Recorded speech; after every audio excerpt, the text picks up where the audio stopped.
You know, folks, people often ask me, how did you survive the night shift for nearly 9 years and not get burnt out? 2 words, power pollen. I've been endorsing this product, can you believe it, since the 2000 Olympics. And I'm really proud to be a power pollen ambassador. Why? It works. Nature Bees Power Pollen. You know, it's not just another energy boost. It's your 24/7 vitality secret. Clinically proven to fuel your body and your mind. And I'm telling you now, it delivers. Sustained energy, deep sleep, laser focus, better gut health, boosted immunity, and even better hair, skin and nails. And now, staying on top of your health is easier than ever with the exclusive Power Pollen podcast offer. For just $160, you get a 6-month supply of Power Pollen, and Power Pollen will throw in an extra month for free. That's 7 months. Plus, you'll receive 2 bars of the beautiful pollen and honey soap with your order. Ready to feel your best? Head to powerpollen.com.au and follow the links in the description. Power Pollen. It's energy all day, every day. Thanks to Nature Bee for making this episode of Bonafide possible. In a world where voices are silenced, Please. one man refuses to lie down. It's about how hard you can get hit and keep moving forward. How much you can take and keep moving forward. That's how winning is done. He's been punted not once, 40 years they've been trying. not twice, You couldn't fire somebody if they were horrible, doing a terrible job. but 3 times. You're fired. He doesn't tell you what to think, but gives you something to think about. Welcome to the Bonafide podcast with Luke Boner. And he's not All right, here we go. done Hold your ears, folks. yet. It's showtime.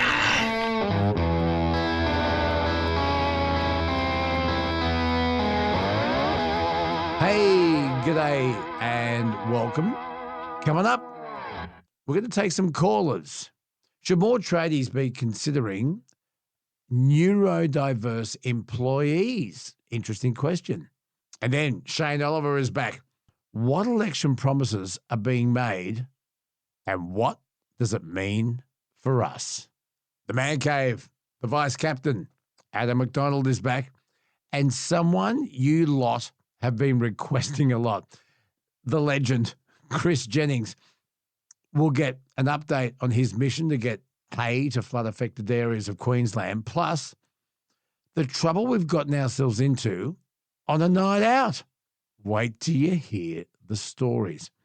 And if one of you can beat Chris's story, well, we're both going to take you out for a beer.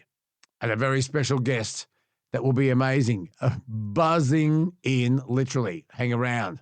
But first, on Tuesday's episode, we challenged you to guess where Rod Hannafy is. Where's Wadney? Well, he was 22 hours away from Dubbo, and only one of you got it. Rachel Scott, you got it. Rod Hannafy was in Cloncurry. The millennial will be in touch. And while we're on the subject of trucks, look, please keep clear of the truck parking bays. The truckies are still working this weekend and they need to take mandatory breaks. So please be mindful of who you're sharing the road with this weekend.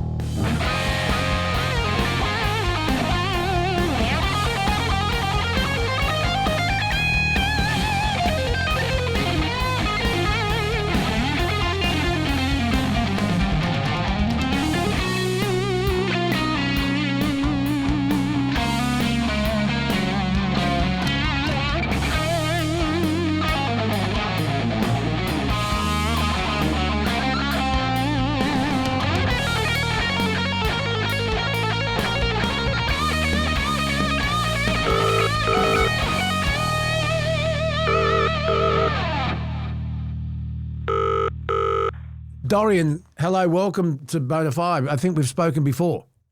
you for having me. It's wonderful to hear your voice, and to hear you. I feel like I've known you for years. I've loved hearing you on the night shift when I drive to work. So, Well, here you are on the Bonafide podcast. I think we're into episode 10 now. Can you believe it?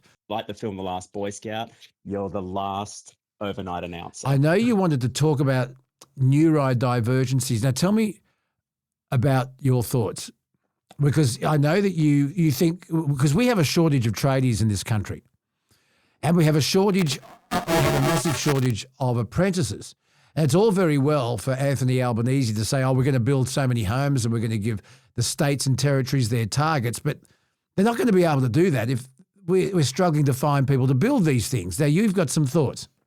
I do. I tell you, I was just driving home from work last night and I saw a business out the front with a banner that said, electricians and plumbers needed. Not wanted, needed. So that says to me there's a weakness and there needs to be an increase. What you saying about neurodivergence? Well, neurodivergence is an umbrella term coined by someone called Judy Singer, and it basically groups all these neurodifferences, or I suppose if you're a clinical psych, you'd say disorders. People like autism, ADHD, dyslexia, epilepsy, onto one umbrella. So we're not all separated into different groups. We're all coming together as one, because some people, not all, like myself, I'm autistic and epileptic. Some people are dyslexic and ADHD, and that's pretty much the best way to describe it. And as you said, there is a trade shortage and there is not enough, especially if you're having banners out the front saying it's needed. And I say this because, and I'm not saying that neurodivergent people need to be in trades. It should always be a choice of what journey you want to take in life. But if you're ever unsure of anything you want to do with your life and something is available and there's a shortage, well, then you have a better chance of not only finding work, but finding something more fulfilling. Do you think people who are neurodivergent, do you think they're being, do you think that they're being castigated? Do you think that they're being shunned? Are they being discriminated against? I mean, if they're good at what they do, it shouldn't matter what you are, who you are, or what you look like. Exactly, Luke, exactly. And this is the thing about having a neuro-inclusive workplace. I mean, so a neuro-inclusive workplace is, we know you're autistic, you're qualified, you're experienced. We accept you and we welcome you in. Do you need support from us? For example, do you need to have a place where that's more sensory friendly, perhaps a room that's not so litly or so bright lights or loud noise? Sometimes sensory issues can be a thing like that. It allows, and obviously trade, if you're in a trade, that can be a challenge. You told us that you're autistic or you're on the spectrum. What does that mean? Just explain that to my listeners, because we hear about that. And when I went to school, we didn't talk about it. And really? No. And you hear about people who have ADHD, and back in my day, you didn't have ADHD. You were just a little shit and you had behavioural problems. There was none of that was tolerated. But let's talk about people who are on the spectrum. I worked with a producer at Triple M, Thomas, who admits he's on the spectrum and is socially. Oh, really? Yeah. And his work ethic was better than anyone I'd ever met. And he's very, very good at what he does. But he has funny little nuances that take a bit of getting used to, and he knows that. He gets that. But I wouldn't have him any other way. And then we saw that wonderful program on the ABC called Love on the Spectrum. My God, one of my favourite shows ever. And it was a great window opener for me. Do you know where I'm going? Yeah, I do know where you're going. I did not know, because I know who you're talking. I would listen to the night shift. I know who Thomas is. He was on a previous episode, actually. I remember. It was wonderful having him on. But to hear that, so is he autistic, or is he ADHD, or is he just hasn't specified? I don't know. I mean, everyone tells me I'm ADHD because I go bang, bang. My daughter, her nickname is Bing Bong, and they call me Mr. Bing Bong. I'm sort of here, there, and everywhere. I I don't sit down and take life easy to, well, I'm always on the move. But that could be a lot of people. Yeah. But getting back to you, just tell me a bit more about your background and how you were diagnosed and how it affects you. Look, it certainly is a challenge, Luke. I'll start with my epilepsy. I found out I was epileptic when I was 12, and it's still an ongoing battle. What were you having? I had a seizure Were you when I having was grand 12. mal seizures? I was having so my first, or I'll say my first seizure was at home, and it was a Monday night. I fell, just collapsed and hit my head on the end of the bed and split my head open. Oh, shit. I've still got the scar to this day to prove it. And then next thing I know, I was taken to hospital and I had a brace around my neck. This was over 20 years ago now, and my last seizure was almost 10 years ago. So I'm medicated. I have to get fitness tests every year. So I'm medically fit to drive, which is a big thing. I was about to ask you, what about driving? Yeah, I'm allowed to drive as long as I keep taking my medication. I remain seizure-free. I can drive. And I don't know what it's like in New South Wales or Victoria or any other states, but in South Australia, as long as you pass the medical exam, which is you've gone to a GP and your neurologist says that you are medically fit to drive, you can drive. My autism, this is interesting. I was, and this is sort of a bit more common nowadays. I found out I was autistic after school. I was 19. I don't like doing what ifs or what could have been, but I suspect that if I found out I was autistic during school, it could have been very different. But I often use this analogy. It was like a blindfold was taken off my eyes and I saw the world very differently. Very differently. And I certainly understood who I was because I thought I was an alien. I know that sounds a bit arrogant, but I thought I was so different from everyone else. All my life was like the Truman Show, like Jim Carrey in that film, and everyone was in on the joke except me. And I felt like a joke.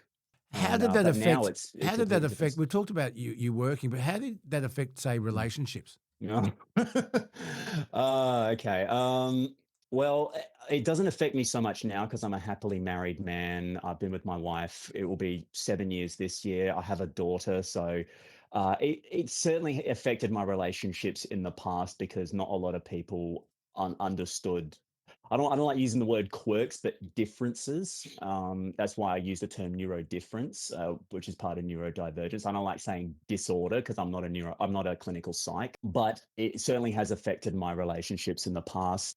Some friendships as well. Not to say that I don't have friends. I have very close friends.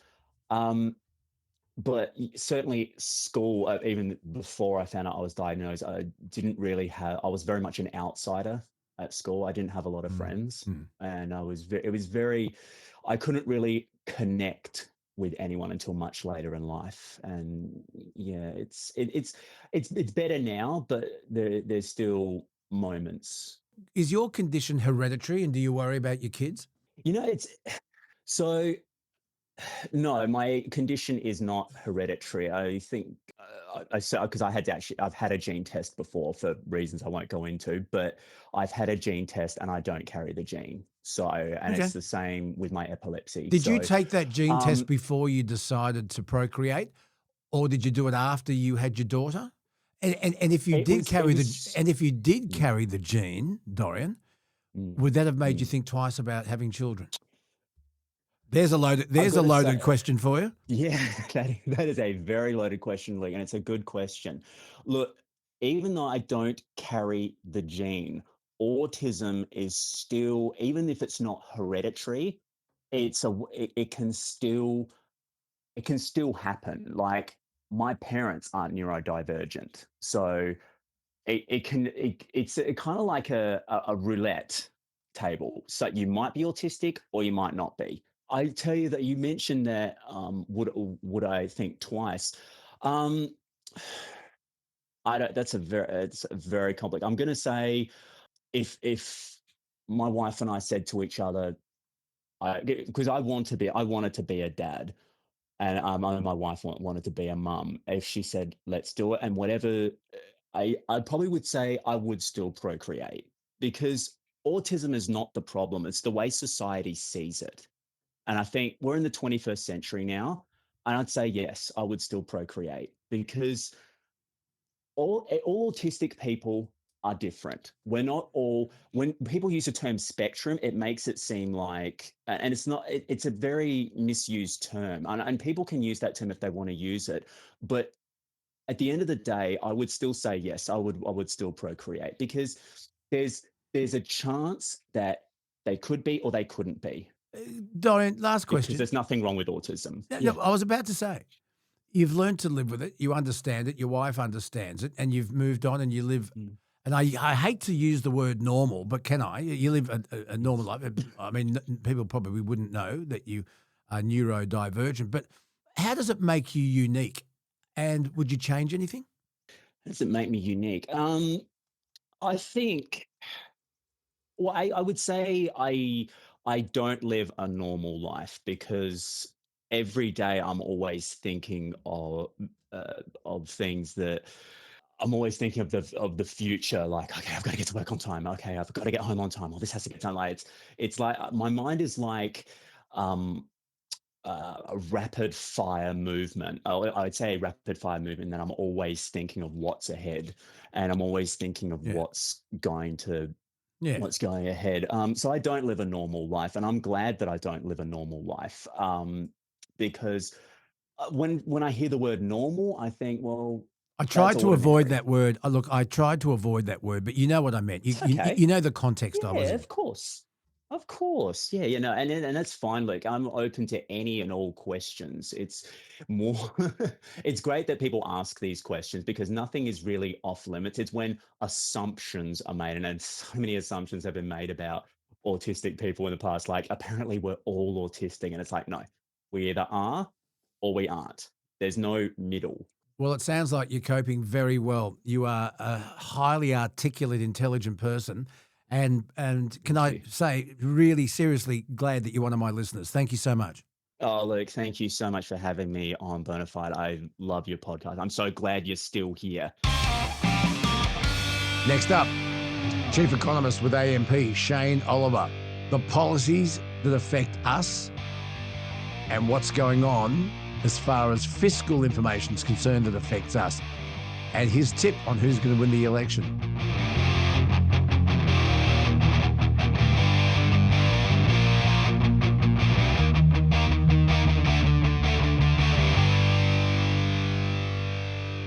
Well, there's a lot going on in the world of finance that affects us all, and one of my go-to men is, good Lord, Shane Oliver, Chief Economist with AMP. Good to catch up again. Thanks for joining us on Bonafide with Luke Boner. Have you been listening? I bet you haven't.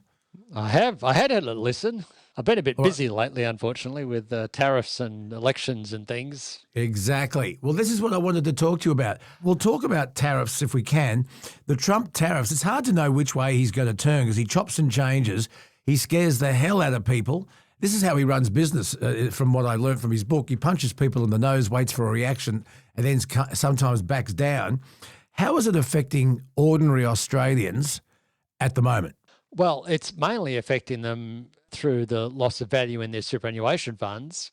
And that, of course, has received a lot of headlines. And then there's, I guess, a level of uncertainty that comes with all of this. We know that the US is the world's biggest economy. The saying used to be, well, if the US catches cold, we get the flu.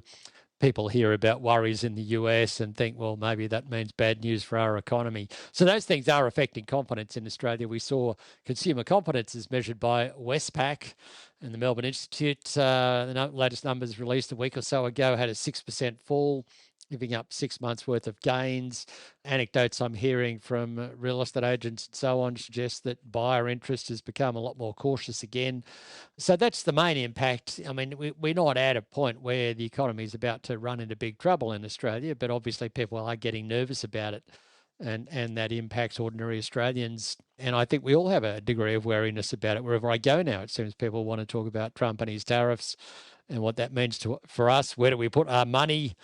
What's the safe haven, all that sort of stuff. So it is a concerning time that a country that we regard as our friend is sort of doing these things to us and to other countries and creating such mayhem. When you talk about people's superannuation being affected, I mean, how's it going to affect me? How's it going to affect you? Well, I would put it this way. If I were to retire today, I would find that my super wasn't as attractive as it was a couple of months ago. That said, when I looked at it, it hasn't come down that much in the great scheme of things. It would just make me a little bit more nervous about things. But been around investment markets for a long time, so I'm not going to worry about it too much. But firstly, when people hear about it in the media, they hear, well, 100 billion's been wiped off the share market, or 35 billion, or whatever it is. That seems like a big, scary number. For each individual, it's usually expressed as a percent, or then thousands of dollars might have been reduced from your super. I think the way I tend to look at it is, well, the market goes up most of the time, 8 years out of 10, and then every couple of years it has a bit of a rough patch.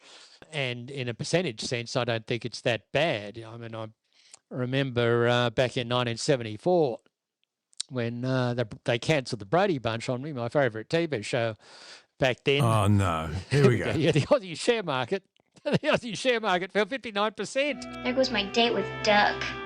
Because of the Brady Bunch. In January 73 and September 74. I mean, that was a horrible time. At least Countdown had come along and I could watch Countdown, but it wasn't a great time for investors. And I remember my dad saying how bad this was. So I kind of grew up thinking, my dad talked about it, and then the 87 crash, a few years into my career, the share market falls 50% in 2 months. And I think, well, if you've seen those sorts of things, the 14% fall we saw to the low a couple of weeks ago in our share market is not the end of the world. These things happen, and you've got to allow for that in your super. For most people, I reckon it's just you ignore it because you've still got years to go before you retire. Shares provide higher returns over the longer term than other assets, or particularly cash and government bonds, so don't worry about it.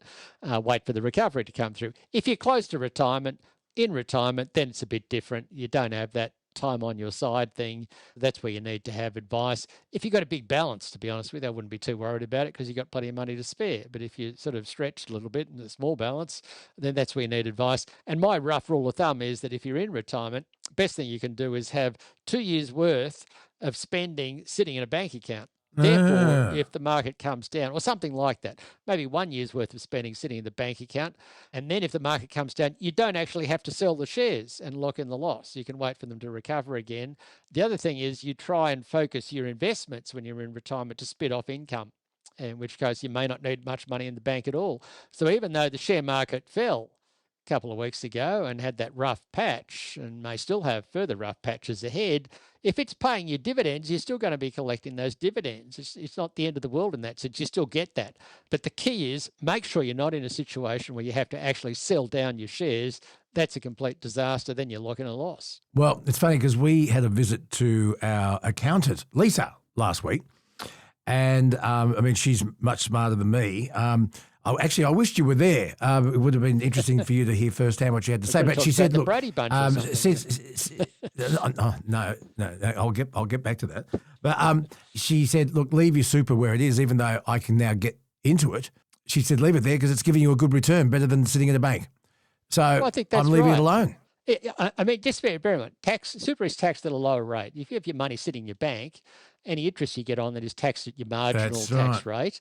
You're probably only going to get 4 or 5% or something. Over time, super will average much higher than that. Yes, it goes through rough years, but generally speaking, it's averaging around 9% or something, taxed at a lower rate. So you're better off just leaving it there rather than fiddling around with it. And the other thing I note is we see this all the time in our industry, when people do their selling, they do it after the market's gone down. So, when the market goes down, then they worry about a share market crash. Not when it's up and strong, it's only when it goes down. So they end up selling at the bottom, and then they want to buy in when it's gone all the way back up again, and then you end up buying at the top. So, for most people, trying to switch your super around, switch between the cash option and the share option or whatever it is, or taking it out and putting it somewhere else, people just get the timing wrong. So I think it's just better to leave it where it is and not worry about it. Should I have invested in? You and I talked about this years ago. It's hindsight's a wonderful thing, but I've often wondered, should I have bought Bitcoin or something and been a bit adventurous? Well, it is hindsight. what's it, woulda, shoulda, coulda, or something like that. We could debate this philosophically forever. Oh, I should have bought shares in Apple 20 years ago. Yeah, and you could go way back and do the same thing with Berkshire Hathaway. Warren Buffett's Berkshire Hathaway was talked about for many years. Microsoft was one of those ones. Yeah. Or what do you call him? The electric car guy, Tesla. I mean, maybe not now, but it Not had now. a fantastic run. So these things are often hard to pick. Yeah, some people get lucky and say, yeah, it was pretty obvious that they'd buy Bitcoin, but I don't think it was that obvious when it came along back in 2009. I still don't understand it. I actually still don't understand it. I know it's a cryptocurrency, but I get nervous about things I really don't understand. It can't be. If you can't explain it to me, I'm leaving it alone. Well, I can explain it to you, but it's going to take this podcast and several more to explain it. I kind of think that if you don't understand something, you're better off staying away from it. I mean, a lot of people bought stuff through prior to the GFC. People were offering you investments where you get a guaranteed 10% per annum, and then it all blows up at the time of the GFC. And it turns out they've invested it in subprime housing in the US. And of course, you didn't understand it. You can never understand it. How come they're paying the equivalent of a bank deposit on something which supposedly is housing risk? How do they pay such a high interest? And there's always something dodgy going on, and that's why you got to be skeptical about things. Like, I think there is some legitimacy to Bitcoin, potentially as a store of value, but historically it's been extremely volatile. Yes, it's done very well if you got in at the ground floor, as you would have with Tesla and Apple. We only know these things with hindsight, but it does have a lot of volatility. Every 4 years, it seems to have an 80% correction. I think it's quite possible we will use the so-called technology that underpins Bitcoin, called blockchain technology, to underpin digital currencies at some point. But Australians aren't rushing into wanting this stuff. And our central bank started looking at it about 5 years ago, the Reserve Bank, and concluded, well, there's no great urgency to do it because I can have my money on my card or on my phone. If it's going to be a debit transaction, you're paying next to zero fees on it, or getting to a point where it's getting close to zero fees. So why would you then switch to Bitcoin where, the fees, the transaction costs are a lot higher? I'm just pleased that I never met Bernie Madoff. I can count my lucky stars. Yeah. Shane Oliver is with us. We're looking at finance and how it's affecting you. The Reserve Bank's indicated that things might stay the same, will they? Interest rates? No, I think interest rates are going to come down. The Reserve Bank themselves have started suggesting that they're open to it. It's sad, we come into this year and central banks would have been celebrating. We could have been celebrating that we're getting inflation under control, which I think is a really good thing because inflation's caused so much pain over the last few years for people. And we would have been able to be cutting interest rates more. And I think that will still occur. But we've now moved on to the next issue, which of course is Trump's tariffs and trade war. The thing I think you find in Australia is that the inflation rates have come down. We got to a high of around 8 or 9% inflation. Now, most recent number was about 2.5%. That's really good news. We're actually around the Reserve Bank's target zone, and I think that is setting us up for more interest rate cuts in Australia. And that's great news for home owners with a mortgage. Which leads me to something else. In the lead up to the election coming up May 3, Peter Dutton last week pledged a one-off $1,200 tax offset to a lot of taxpayers, about half of them. I said at the time when I was asked about it, I wonder if it's making policy on the run and is it just a sugar fix?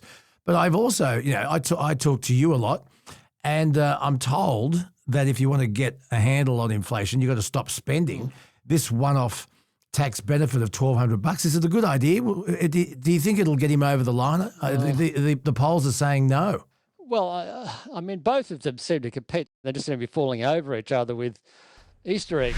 They've matched each other on the energy rebate question, $150 by the end of the year. No one's talking about what happens beyond the end of the year. But on energy, the big difference is Labor's gone in hard on batteries, home batteries, offering a 30% discount on home batteries.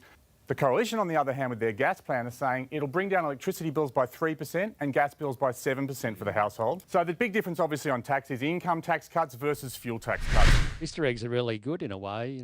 Everyone loves Easter eggs, but they're not so good for us from a health point of view. And I think it's the same with all these promises and handouts that I worry that they either add to inflation or they add to the budget deficit.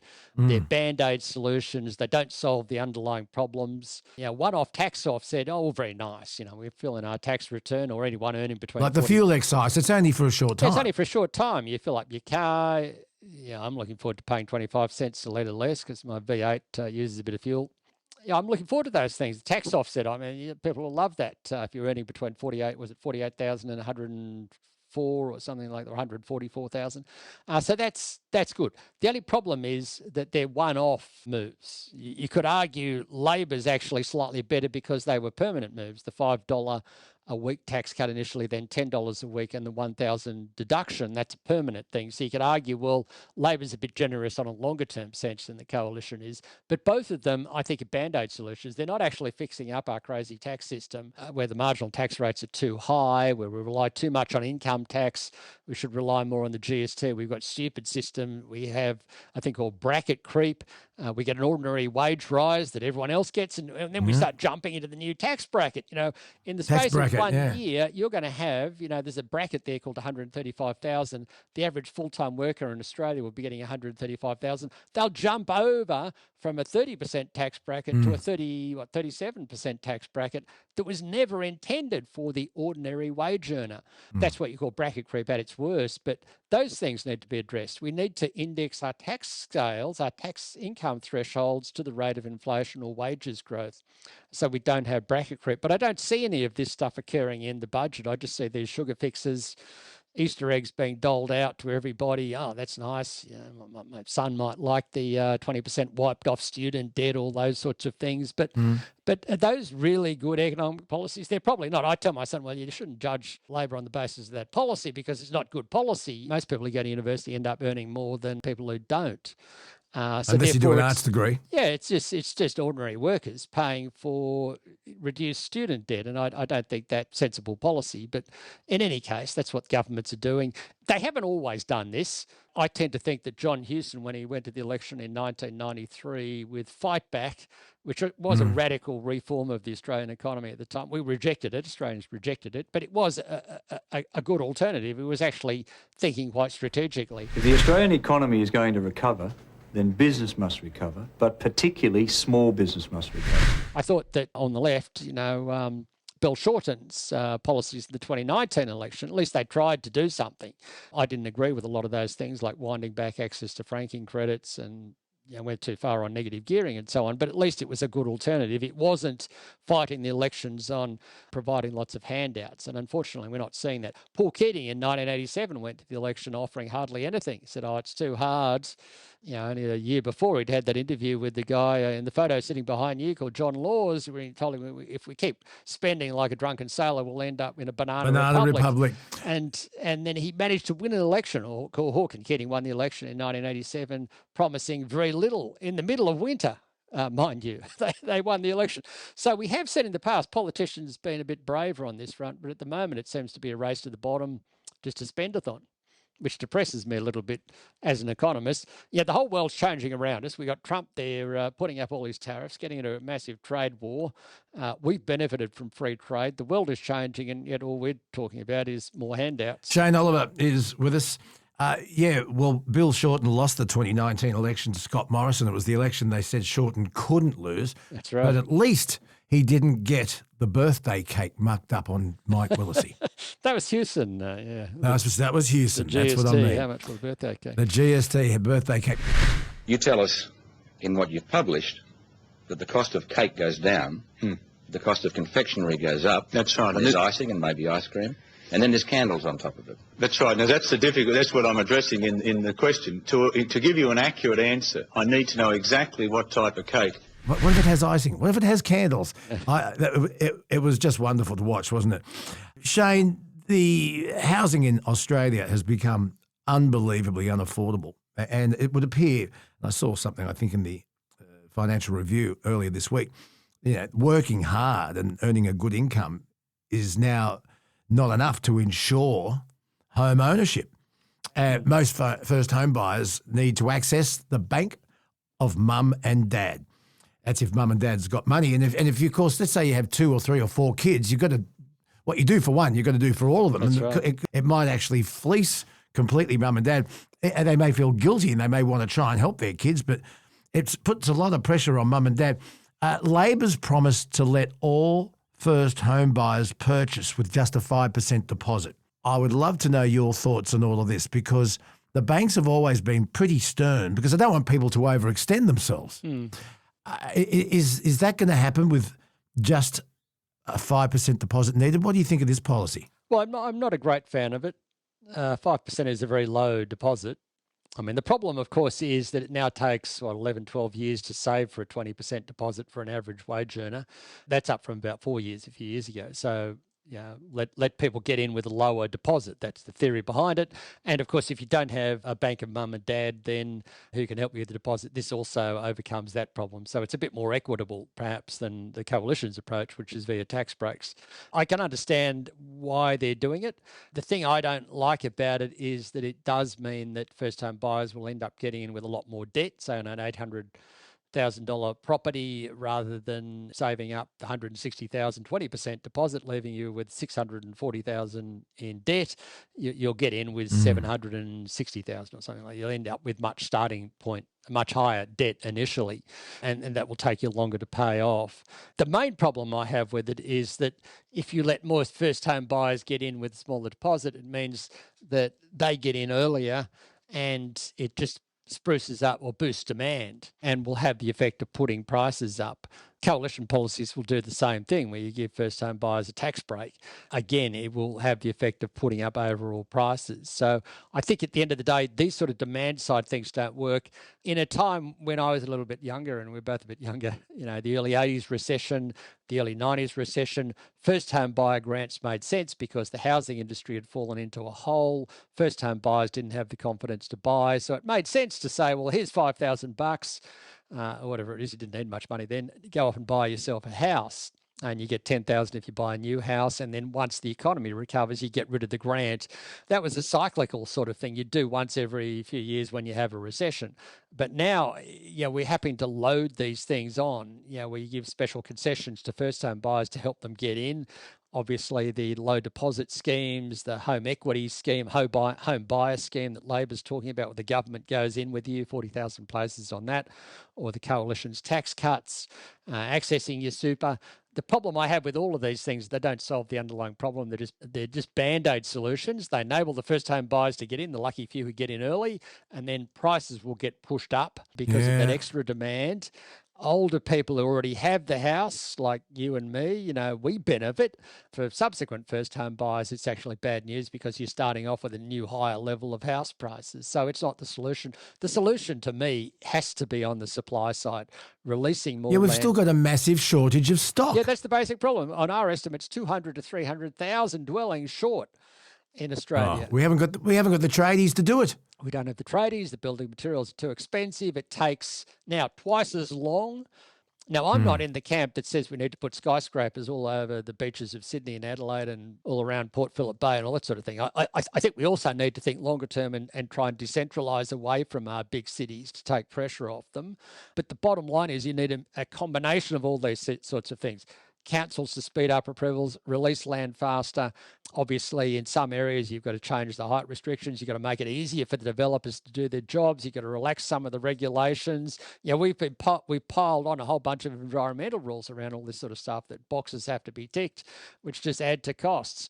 These sorts of things are causing a foundational problem in our society. And I call it foundational because it was the Aussie dream that we all had access to this. We wanted a house, we could all get in. And now we can't, and it's leading to tensions. And we have to get this under control. Otherwise, we're going to end up like another version of America where our society will become polarised. Yeah, just remember a quick history lesson. Just as Sir Robert Menzies was attempting to get re-elected and he was successful, he brought in a thing called the War Services Home Act and the Home Savers Grant. And I think you got $2,000 for ordinary Australians, $2,750 if you had served in the army. It was Robert Menzies and his government going into business, I guess, coming to a relationship with the Commonwealth Bank and a few other lenders, and they introduced a 10% deposit and this Home Savers Grant of £2,750.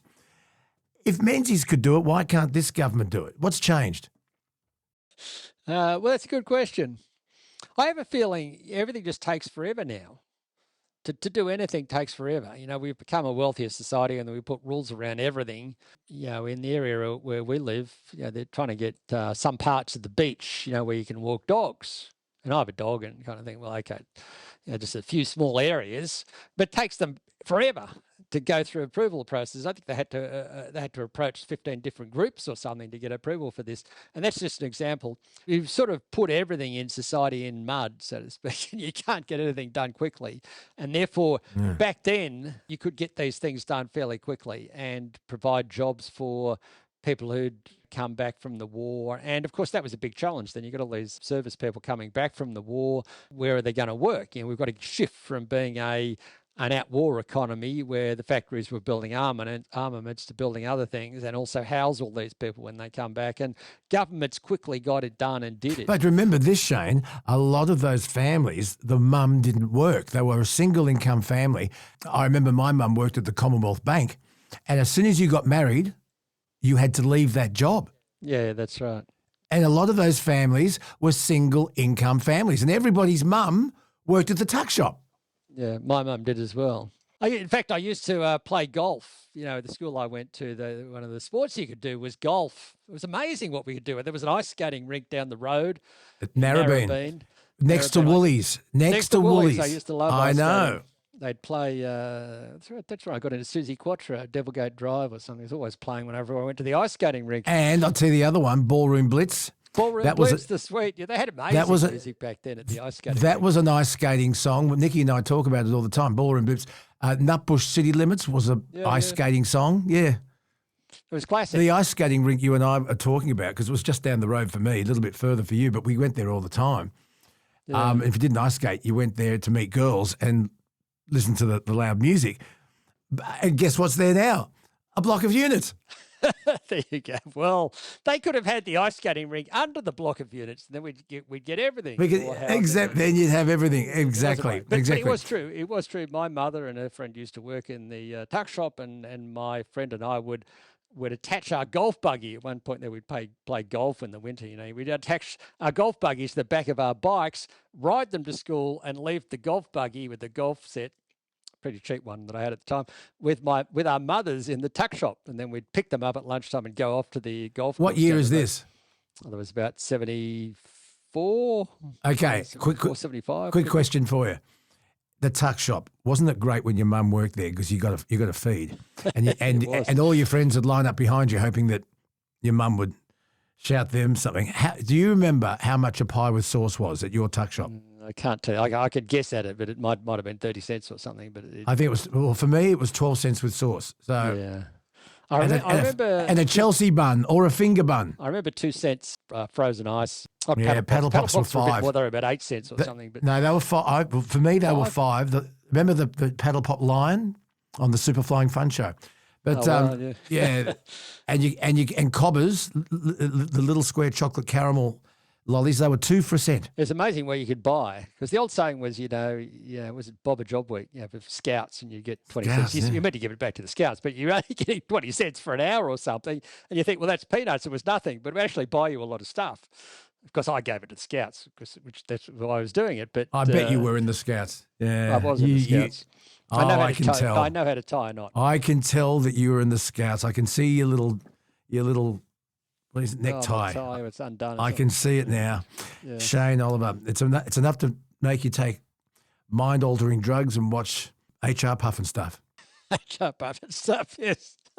That was a good show. HR Puff and stuff. Push your bed when things get rough. And the banana splits. God, what drugs were they on back then? Well, you wouldn't be able to have those shows now. People would say they are on drugs. Better not let them on the TV. Folks, YouTube HR Puff and stuff. Unbelievable. Quickly, Collins Foods, the ASX-listed operator of hundreds of KFC outlets in Australia and Europe, they're going to sell its Mexican-themed Taco Bell stores. What's happened? Oh, my God. I know they're struggling against that Guzman Y Gomez brand. I guess it was only a matter of time, was it? Taco Bell. Who would have thought? Yeah, it's odd in a way. I don't know how well Taco Bell has done in Australia. Guzman Y Gomez has probably done far better. And they probably decided, Collins Foods would have decided, well, okay, we've got these franchises here. Which one's doing the best? Probably KFC. It's got a better market in Australia. Taco Bell's struggling a little bit. It's a sort of an American brand that hasn't really taken off that well. And they probably decided, well, it's not doing what we wanted to do. We can't compete with Guzman y Gomez. They're Australian and they seem to have a better model, so let's get rid of it. I mean, companies often do these sorts of things and realise that it's not a good fit for their portfolio of brands and they move on. Other times you see it go the other way. This is the funny thing about the corporate world. And they say, well, we want to get all these brands in there, we'll get economies of scale. And then a few years later they work out, well, we don't have the economies of scale. Economies of scale is when you've got more brands, you can spread your costs across those different brands. But often it doesn't work out that way, and that seems to be what's happening here. But who would have thought Guzman y Gomez, and I'd never heard of them until I went to work at Triple M at World Square in Sydney, and there's one right downstairs. Whilst you do see people sitting down eating, you see a huge lineup of menu log and food delivery services lining up. That line's bigger than the people eating there. It's really popular. It's taken off. Sometimes Australia comes up with good things. In fact, often we come up with good things and then they go overseas and may not work out, and Guzman y Gomez is a pretty good success story. There's lots of other examples, of course, when I think of Australian company that might be affected, unfortunately, by Trump's tariffs. CSL is potentially one. It's literally a world beater in terms of the sort of drugs it's come up with and solutions for medical problems that it's come up with over the years. And hopefully any tariffs he puts on pharmaceuticals or drugs don't cause major problems for it. Can you believe, talking about KFC, the Colonel would be turning in his bucket. They have released a KFC flavoured toothpaste. and guess what? Worldwide, it's sold out in 48 hours. No, that's the internet amazing. apparently still trying to make sense of it all. The fast food chain teamed up with an Australian dental care brand, His Smile, and apparently it's not a joke. Everyone thought it was an April Fool's Day joke. KFC has quickly assured customers this is 100% real. It retails at $13. It's fluoride-free toothpaste, and it promises to deliver, quote, the irresistible feelings of biting into a piece of hot, juicy, original recipe chicken. Oh, wow. And guess what? The public's eating it up. That's amazing. There was something recently I read that hasn't been so successful, and that was the Cheeser, where they took a chicken base and then they put a pizza on top of it and called it a Cheeser, something like that. I don't think that worked out so well. Anyway, there you go. KFC flavoured toothpaste. I've heard it all now. We should have invested, Shane. Why didn't you give us, me and my listeners, the tip-off to buy shares in KFC fried chicken toothpaste? Well, I didn't know about that. I didn't know that one was coming. The only thing I saw about toothpaste and toothbrushes was Adam Bant going around with a giant toothbrush to meetings these days. I don't quite know what that signals, but anyway, you've got a giant toothbrush. Okay, Adam, we've got to talk about the big toothbrush. The toothbrush in the room. We can't. People are putting off going to the dentist because they can't afford it. Hey, listen, Shane Oliver, it's we've got till the 3rd of May. Call the election for me now. Who's going to win and why? Well, you asked me to do that last time around. I think it was a bit of a trap. If I was going to bet on it, I'm not a betting person on these things, but if I was going to bet it, I don't think either's going to win. I reckon it'll be a minority government. Labor will lose several seats. They'll end up in negotiations and probably form minority government, I think, with Teals and a few others. And that wouldn't necessarily be a bad outcome. I do worry if they end up going with the Greens, then we could end up with a government which is a bit too left-wing for Australia, and Australians would then rebel at that, like we saw in relation to Labor and the Greens back in the 2010-2013 period. Interestingly, the polls recently, when I look at them, are going more decisively in the direction of Labor, but we do still have 2 weeks to go. Minority government, that's what Shane Oliver is saying. He's being safe today. I'll ask again a little bit closer to May 3. Shane Oliver, Chief Economist with AMP, thank you so much. Thanks, Luke. We never got back to the Brady Bunch. Oh, well, I did mention HR Puff and stuff and the Superfly. The Brady, I was seriously in love with Marsha. Yeah, well, so was I. And we got to say here, anyone listening to this, at the time we were not older. We were 15 or 14 or 10. No, you and I are about the same age as Cindy, the youngest one in Curls. Yeah, but I was in love with Marsha. Oh, my I can't God. remember when Marsha was born, maybe. Marsha. I actually dreamt of when I get older, I wanted to have keep it clean. Keep it clean. No, I actually dreamt of having a split-level house like the Brady Bunch. I wanted a huge station wagon like they had, and I wanted a huge convertible where you could fit 6 people in your convertible. Yeah. And in fact, I actually got one of them. I got a Pontiac Bonneville once. Beautiful car. But anyway. That convertible was the car that Greg Brady, Barry Williams, learnt to drive in the show. And he used to drive Marsha to school in it. And groovy chick. She was a groovy chick.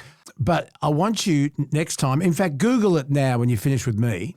The Brady Bunch house doesn't make any sense. And I want you to close your eyes and visualize this. I may be the only person who's thought of this, okay? So as you look at the house from the street, I know what you're talking about. The upstairs is to the left. But in the show, they went up the stairs and turned right to the bedrooms. Yeah. It didn't make sense. and when you see a few of those scenes of them in the shared bathroom, there's no toilet. Yeah. They didn't want to show a toilet on television. So there you go. There you go. What I thought you were going to mention was you regularly see Mr. Brady or Mrs. Brady drive in the station wagon or in the convertible, this nice flat driveway into a flat garage area. With AstroTurf. And when you look at the picture of the Brady Bunch house, it looks like on a slightly sloping street. No sign of any driveway with a flat yard out the back. I mean, mind you, you can go on tours of the Brady Bunch house now in LA. A company purchased it, I think, for a TV show or something. I can't remember how that was going to work. And then now they've turned it into a place you can go on a tour of. I got one more Brady Bunch fact for you, and then I'll let you go. What happened to Tiger? What happened to Tiger? The Brady Bunch had a dog. It was called Tiger. I think you see it in one episode, maybe 2, and it was gone. Whatever happened to Tiger? It's like, I got one more for you. Upstairs above the Cunninghams, there was a flat that the Fonz lived in for a while. But originally, Richie Cunningham's brother Chuck lived up there. And he was a basketballer. And we never, ever heard from him again. Oh, dear. What happened to Chuck in Happy Days? What happened to Tiger in the Brady Bunch? If you can help us out, Luke Boner, thatradioguy@gmail.com, and help us out. Thank you so much, Shane Oliver. We always learn something. We always go off track, but that's what we do. Gee, you got a lot of fun facts there, Luke. That's what I do, Shane Oliver. You've got the important ones, though. You've got the important ones. Good to talk to you, brother. Thank you so much. Luke. Good Lord.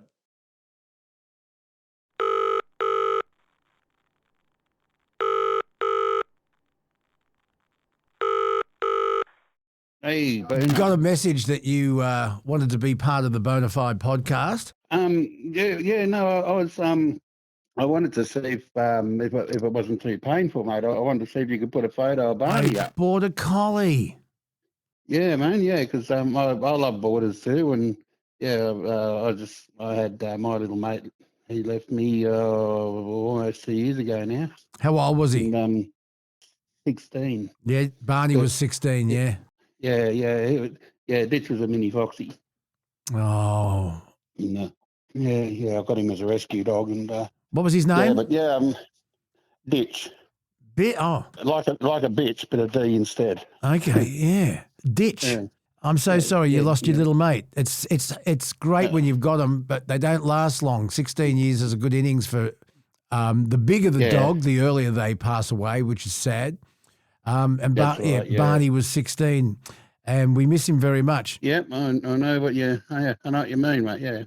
Yeah, I still let it slip. I mean, we got a new dog. We got a Chihuahua, and he's just a little asshole, but he's great fun though.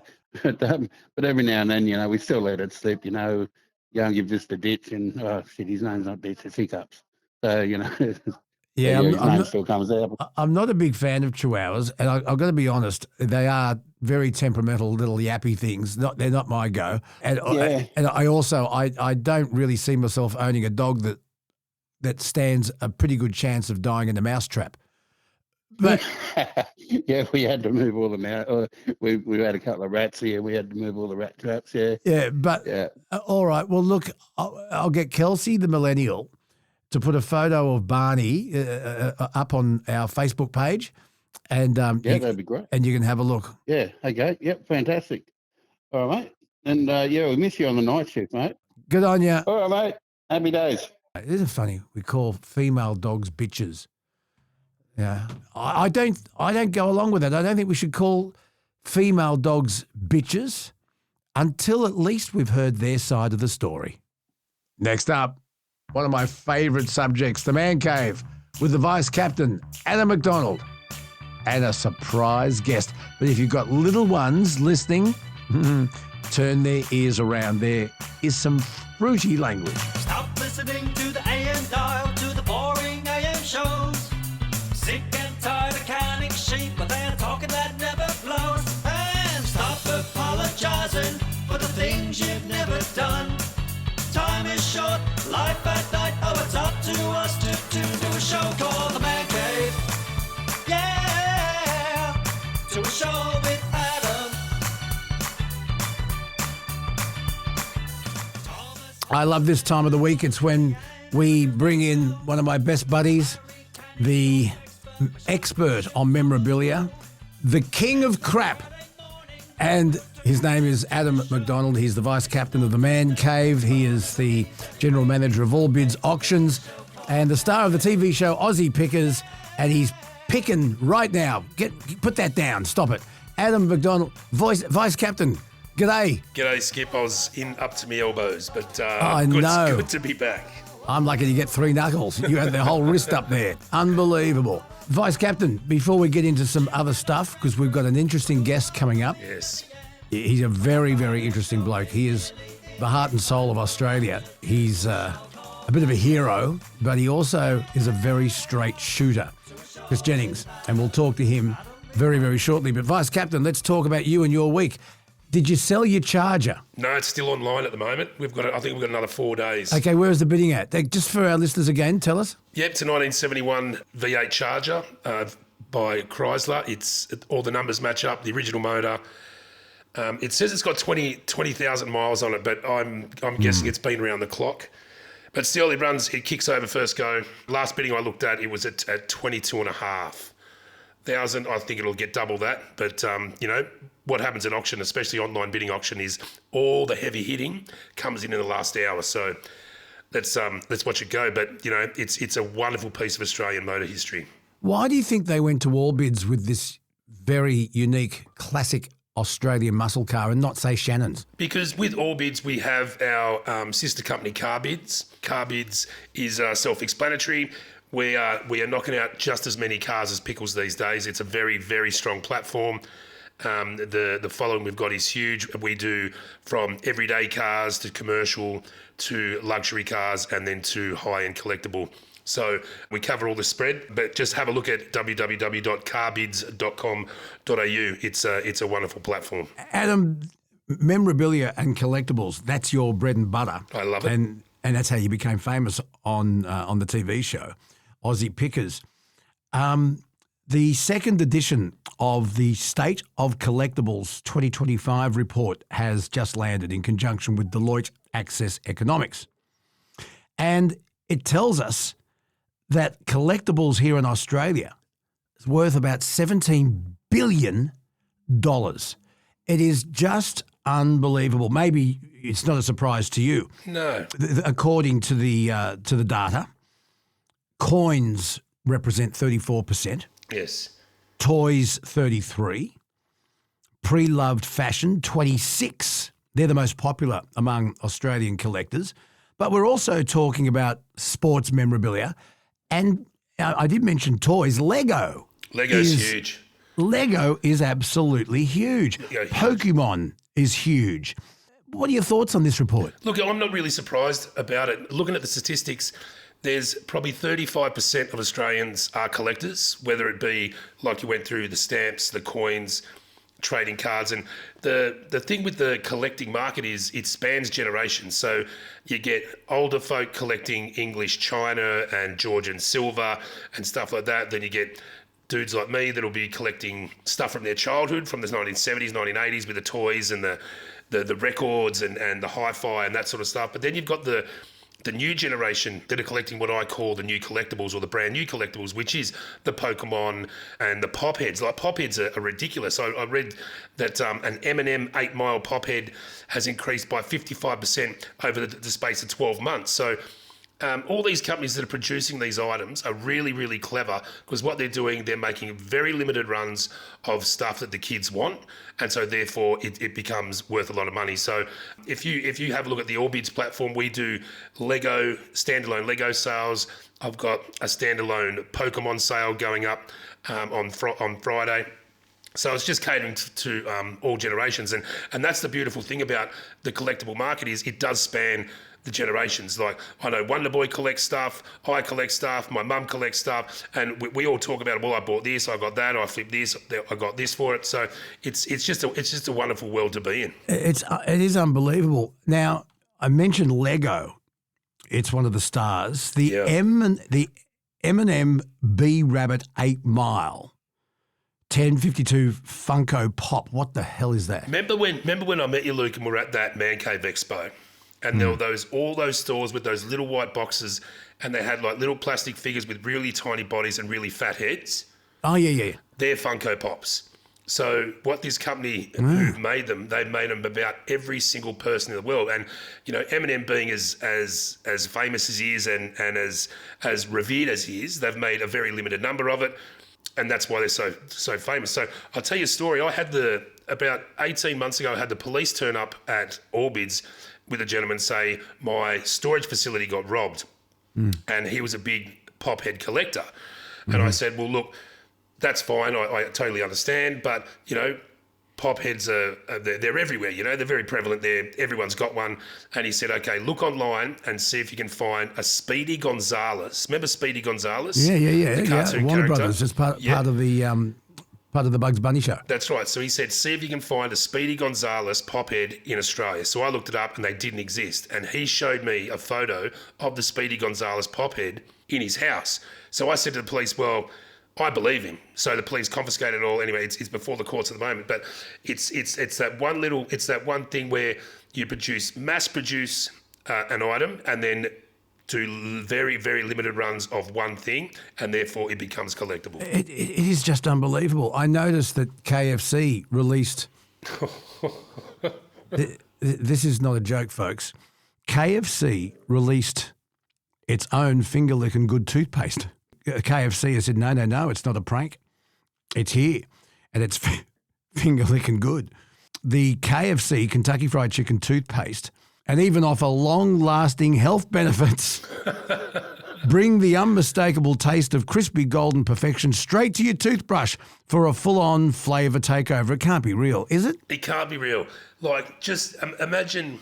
This is the first thing I thought. Imagine your partner bought it, and you know they go in, they brush their teeth, and you go in for a kiss, and you just get this greasy KFC taste on your lips. Like it'd be gross. But look, you know, you touched on it before. Maybe that's what they're doing. They're making it a collectible. They make a limited run. It's got to be an April Fool's joke. But that's what I thought. That's what I thought. Apparently, and this is unfortunate for fans, the KFC toothpaste was so popular, it didn't stay in stock for very long. Adam, 48 hours after it went on sale, it was completely sold out. I mean, I know. I've got friends of mine that they love a 12-piece bucket. I don't get it. I think it's... Anyway, I'm not going to go into it. It's not for me, but these boys, they love it. Like they'll hook in and they'll get grease up everywhere and get the little refresher towels and towel themselves down, and it's an experience. It's an experience to watch them, I'll tell you. Do you know how I'm an ideas man? Mm-hmm. The Big Mac toothpaste. The Zinger floss. I'm thinking more fast food dental products. Come on. Make it a limited edition, and you're laughing. You'll probably save some people's dental health with it, because you know some people don't live that well. But I'm a purist, Luke. Like I want my toothpaste to taste like toothpaste. Like remember when all these boutique beers came out, and it's got overtones of honey and it's got whispers of watermelon. I want my beer to taste like beer. I want my watermelon to taste like watermelon. And my toothpaste to take like toothpaste. You don't need to change it, because that's what things take. You don't need to take one thing and let's make everything taste like that.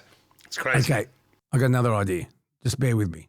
The Vegemite mouthwash. Oh, see, I'm a Vegemite fan. Mm. And I'm a thick Gargle with Vegemite. Yeah, I'm a thick Vegemite fan. Like I'll eat a teaspoon out of the jar. That's where I'm at. I like it. It's salty goodness. I could do that. Adam McDonald is with us on the Man Cave. You know what Nathan does that I think is absolutely just bonkers is he would put Vegemite in between 2 Wheat Bix and eat it like I've it heard was of a that. sandwich. Just No, I've heard of that. Well, I used to have sacrilegious. I used to have Vegemite lettuce and mayonnaise sandwiches. Yeah, and when I was Or never a the sweet- Vegemite the- fan, the but I sweet- had friends at school that used to have Vegemite and Vita-Weeks, and they squeezed it, and the worms came out. Yeah, like the Vegemite and the mayonnaise. The sweet mayonnaise goes well with the salty Vegemite.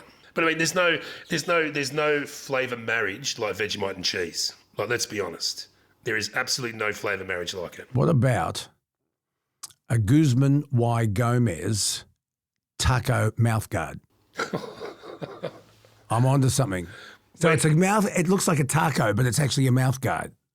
When I was Come on. Yeah. When I was a young fella and I was playing sports, there was a couple of kids that didn't like the taste of the mouthguard in their mouth, so they would put bubble gum, bubble gum on the inside of the mouthguard, and the coach pulled them up one day and said, "It's probably not very good for your teeth.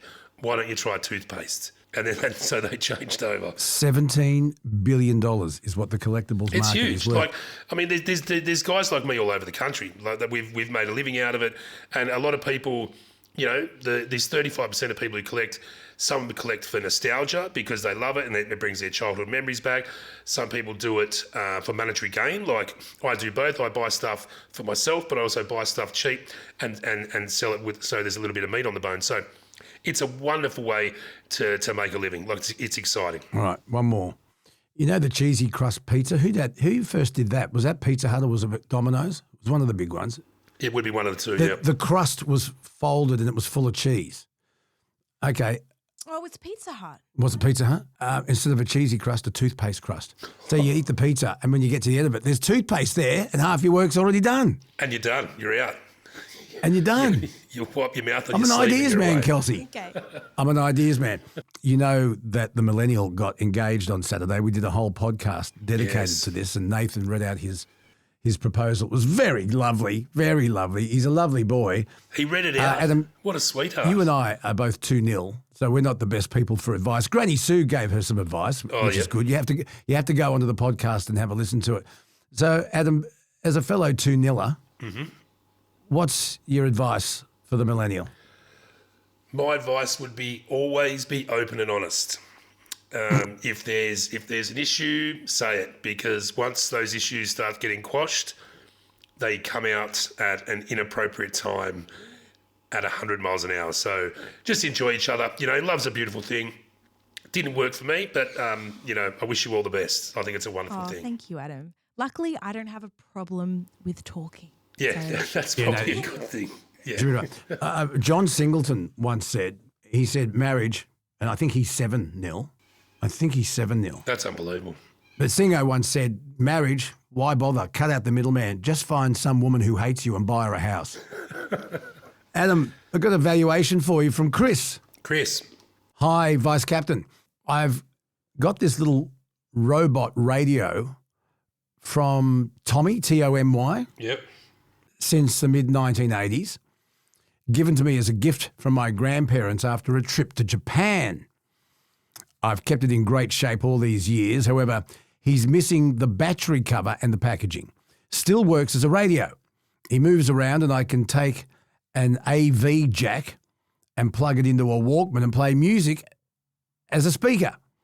I've never been able to find anything about the value of this and never come across another one, let alone in the same colour. There's a robot website that offers little info and a YouTube video from a few years ago. All I know is it's called Shaburoko, Shaberoko. Adam, your thoughts, and there's a photo there you can see. Yep. So that was the Tommy DJ robot radio. Very collectible. I mean, I'm a huge fan of vintage Japanese hi-fi and music players. I've got, quite a number of boom boxes. I've got the big Tommy robot, remote control robot. So these are very collectible. The Japanese were quite innovative when they first started coming out with that, because the American market didn't have anything like it. They were just the American market with the English market with brands like Luxman and Onkyo and those. They were just standard black like receivers and stuff like that. But the Japanese sort of went out on a limb with making these music players that were figural, and they were just a hell of a lot of fun. So that Tommy DJ radio, and it's so good that you can adapt it to today. You can play stuff through it today. Yeah. Always the battery covers went missing. That was the first thing that went with it, because there was like only a little clip. TV remote controls. Exactly right. But I'll tell you now with 3D printers, you'll be able to make one up quick smart. It's not an issue. Anyone with a 3D printer will make it up. I've made so many missing parts off my ghetto blasters with 3D printers. They're a wonderful thing. But that Tommy, Mr. DJ, in good condition, in a box, that's him. They came in all different colours. They came in blue, black, yellow. I think there was a red one was quite a rare one, but it did come out. You're probably looking out of the box without the battery cover. I would be, if I was going to sell it, I'd be asking for 400, maybe 500.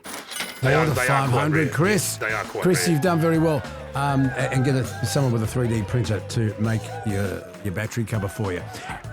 He said he went to a robot website. Now, Vice Captain, am I correct in thinking the most saleable old robot toy on the market is Robbie the Robot? Or is that... Yeah, it's up there. It'd be in the top 3. Adam, you're about to meet a remarkable bloke. They call him the big-hearted truckie. His name is Kris Jennings, and he was finding it very frustrating. He was going through a David and Goliath battle to try and deliver hay to outback residents that were hit hard by the flooding, and he eventually had some success, but he just had to get in his truck and mow through all the bureaucracy and red tape, but he ended up having a bit of a win. Our conversation went sideways, and we talked to Kris about his philosophy on life and what's wrong with kids these days and what's wrong with the country. And he's candid. He speaks from the heart. A little language warning. There could be some language coming up, but we don't care, Kris, because... No, I'm politically correct now. I've learnt this. No, I don't want you... we don't want you politically correct. No. Please, political correctness at the door. So please don't change for it, Kris, because I really enjoyed talking to you. And so, we'll win. So, folks, he's back again. Ladies and gentlemen, and Vice Captain Adam McDonald, meet Kris Jennings. G'day, mate. Good to meet you. All right. Hang on, bud. Can you give me a couple of ice and drink, please? What do you get? What did you just ask for? I get Long Island iced tea. I like these. Yeah. The new Captain Morgans. They're good. Okay, I've got. Well, look at you go. You're on the sippy cup. I'm on the sippy cup, and look at Kelsey. And look what Kelsey's got. Oh, she's on the red she's wine. On a Pinot. I've got a Shiraz. Hey, Kris. Incidentally, one of our hot topics last podcast was Kelsey, the millennial, got engaged last Saturday. Oh, good work. Poor fella's life's wrecked. No, we all need a good woman. I've got one. She might be a bit crazy and a bit sideways, but I have got her. Just bring us up to date with you delivering hay to the flood-struck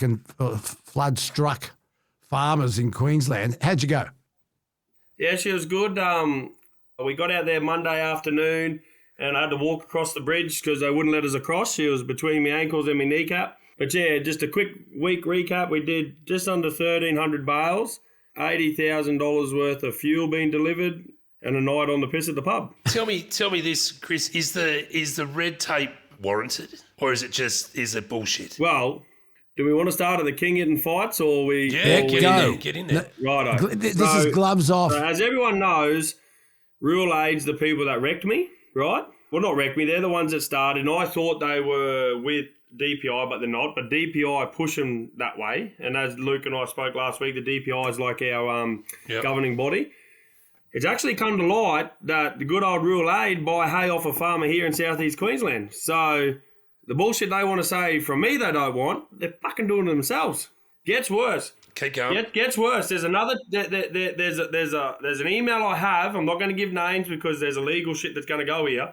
But there's charities out there that are rejecting donated hay because they can't make 19% administration fee. Yeah. You fucking tell me. Ain't that bullshit? Kris, you mentioned to me, Adam, listen to this. Kris, your frustration and my frustration too, that with a lot of charities, so much money goes to administration. That's where it all goes. And a lot, Guys, where the fuck are they? I spent 10 days out there. I got in an aeroplane. I flew to Thargomindah myself. There's a film of me up in the air. I've been at the pub. I spent $3,000 of my own money on top of everything else we've done, plus 700 of the public. we put a night on at the pub to get all the chopper pilots, the farmers, to have a good night. The only charity I've seen is Lifeline with a man that I would imagine didn't want to be here no more. And I did cry over it, and I did a thing this morning on my page about this business. I've not seen them. Not Rural Aid, not any of them. Like, where the fuck are they?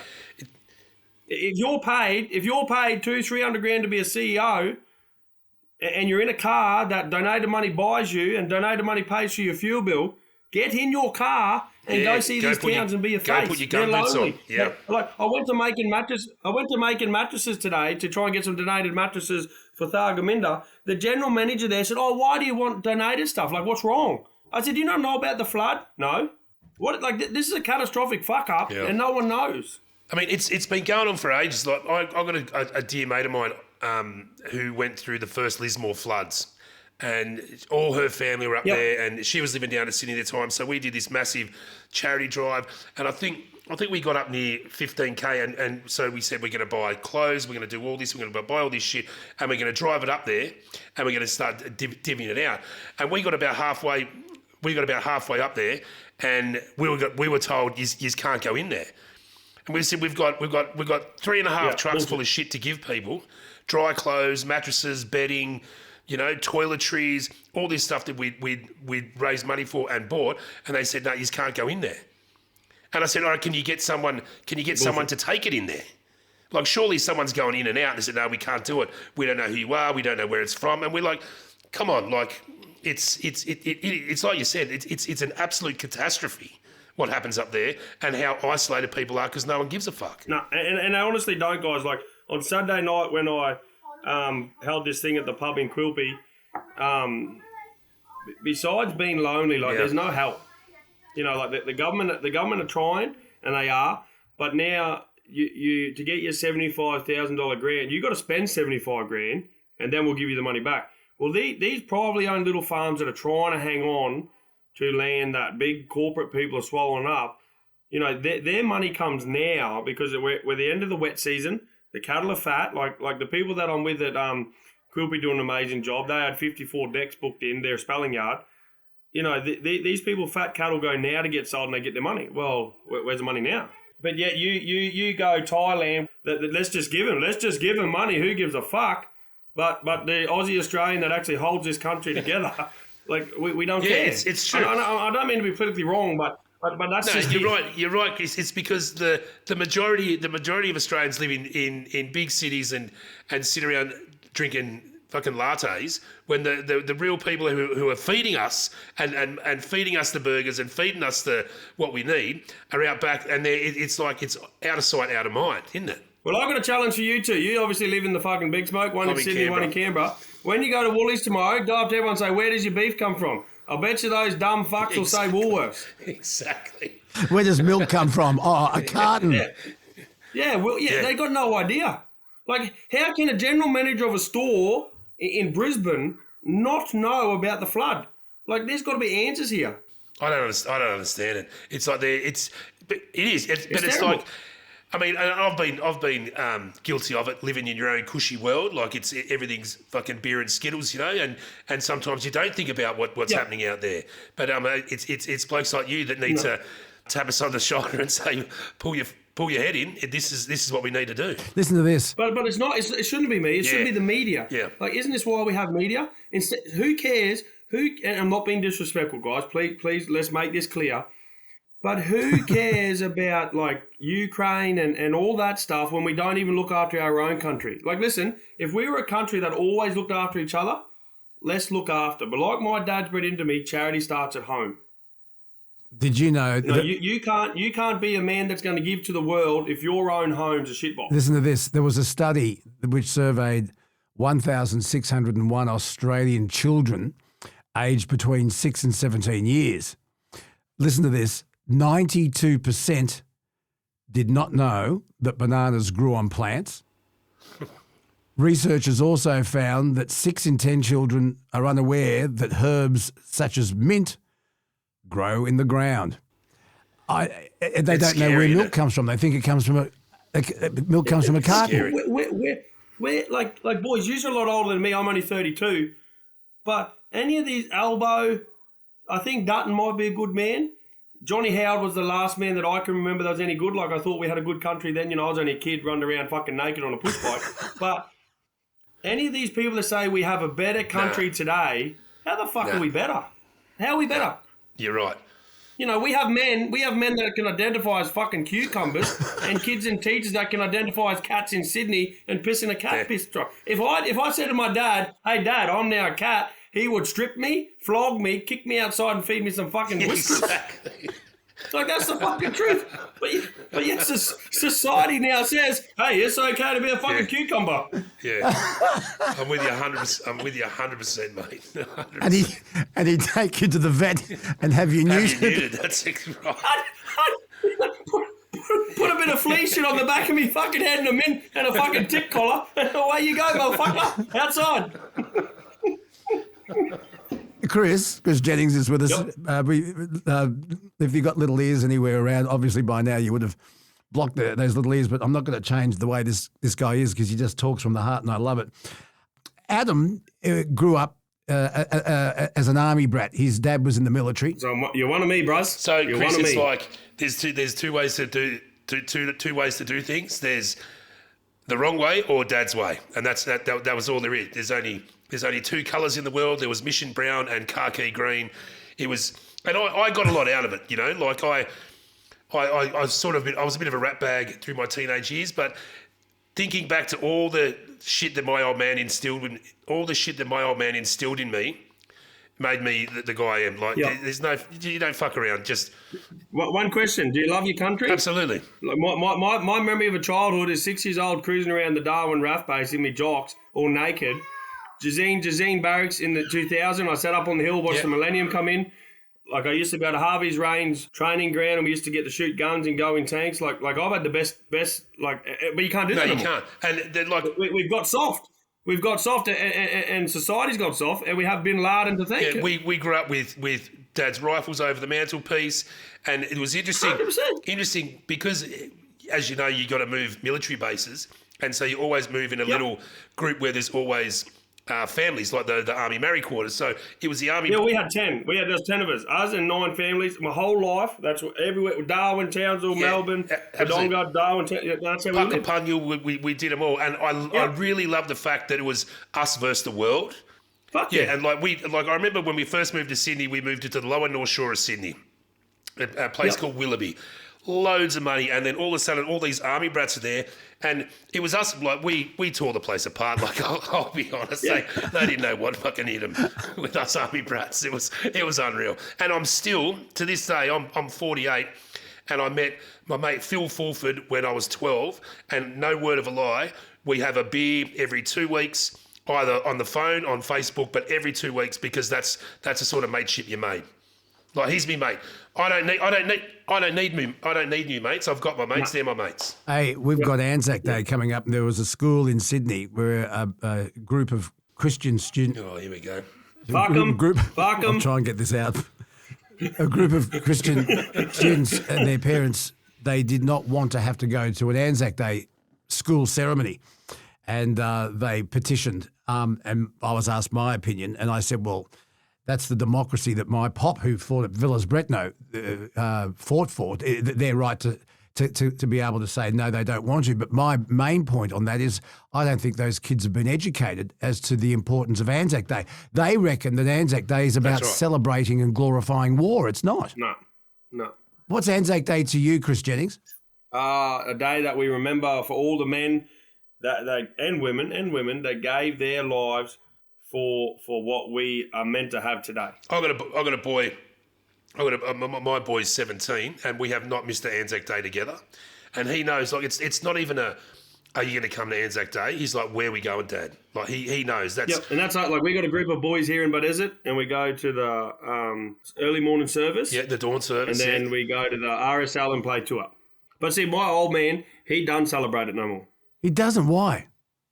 Because he was at Somalia, and he says, why did I give up the best years of my life for what we have today?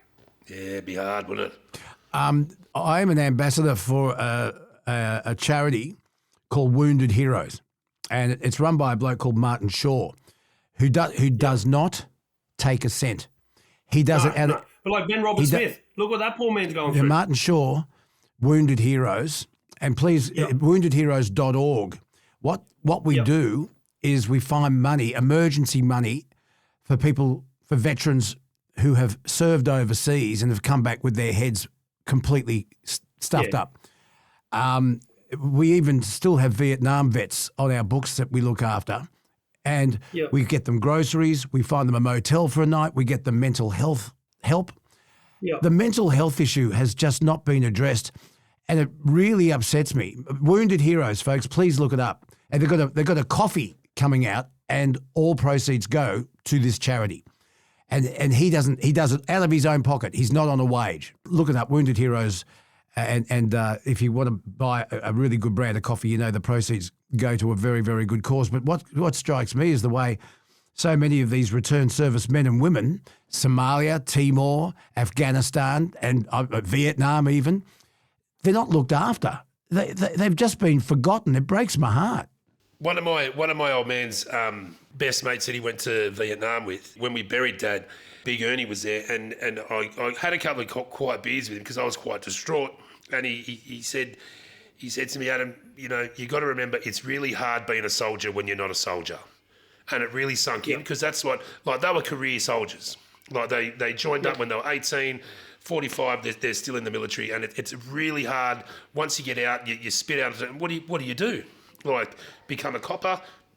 What? Like, there's no easing out. It's just like you're punted, you're out on the street, you're on your own, and it's a really shit gig to have to go through. Like my old man, he was pretty decorative, I guess. He did Somalia, and then he redid all the telecommunications for the Australian Defence Force.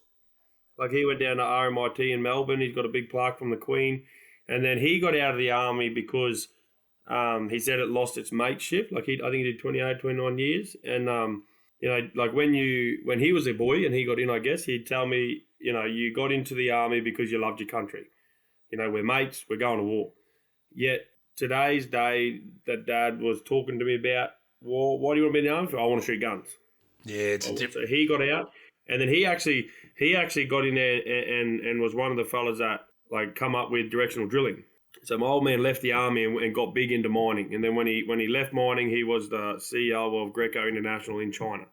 So he actually did, but I don't have a dad. Like, I love my dad and I worship him, and he's my best mate and he's my hero and I idolise him. Exactly like Luke said, they're not normal men. Yeah. And the way that they want to deal with these men is just drug them. Yeah. Like, I tried to knock myself a few years ago. I let everything get up on top of my shoulders when my brother and that died, and business stress.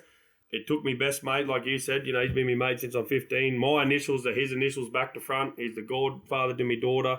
He talks to my wife like he's me. I got my wife as my female penguin, and he's my male penguin. Yep. It took them and another real good close family friends of ours to go see a lady, and the first thing I said, and this is another big stigma that needs to get away from. She said, "Do you want to go on government funding, which will get you 8 free things, or you can pay for it yourself?" I said, "Well, what's the difference?" "Well, if you go to the government, it's on your record. They'll use it against you. Yeah. If you don't pay for it, you're here on your own. No one needs to know." And I said, "I'll stay with you, but the one thing I don't want drugs." I said, "Do not drug me. I don't want them."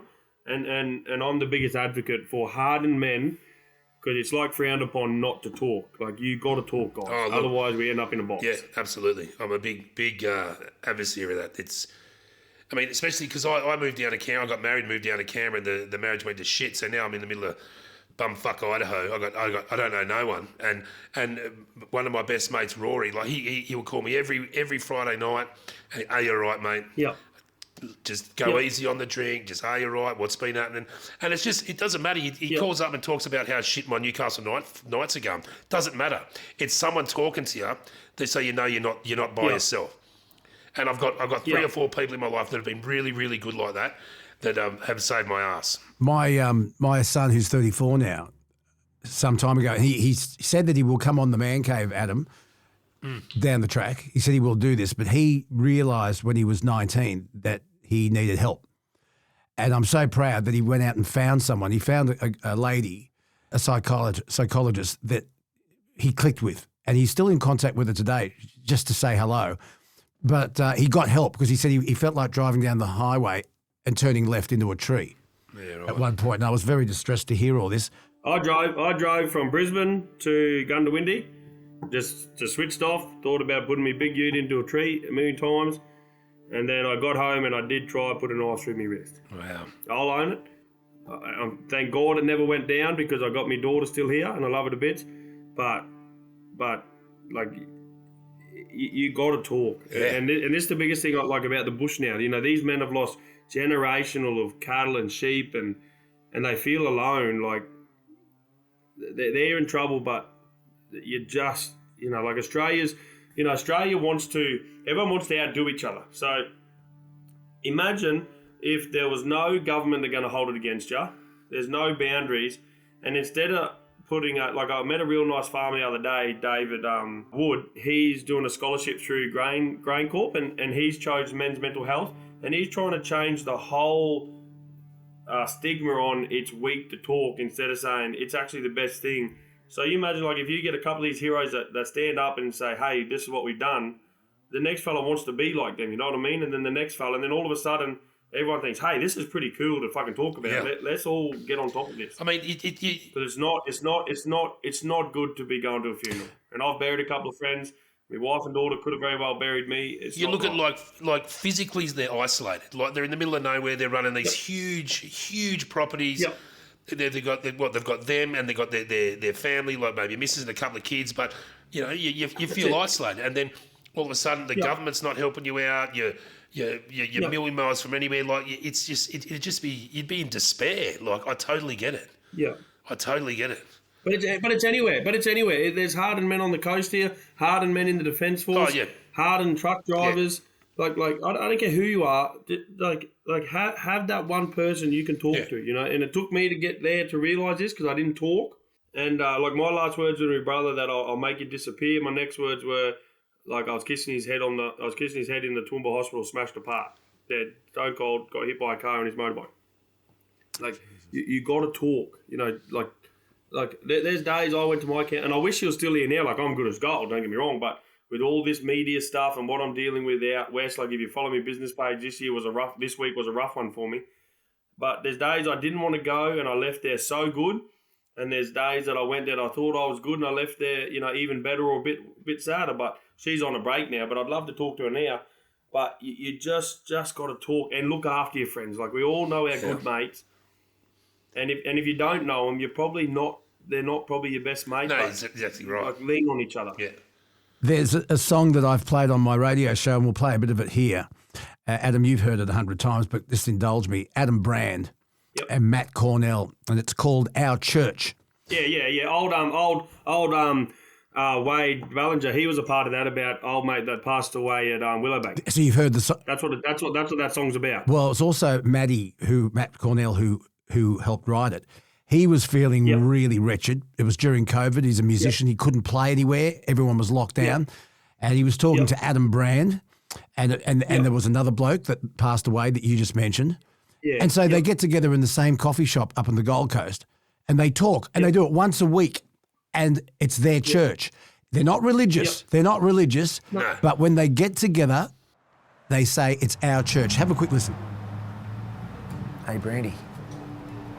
I'm struggling. Can we catch up? Stay where you are, mate. I'm on my way. Okay, mate.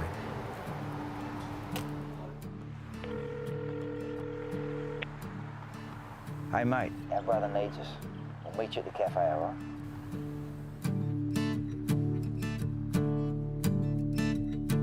Hey there, my brothers. Can you make some time? 'Cause my state of mind ain't so good. I'm losing faith. Show me where to turn. 'Cause I need to learn I'm not alone. We're not alone. We be holy man for all that it's worth. We're more brothers and friends, and this is our church.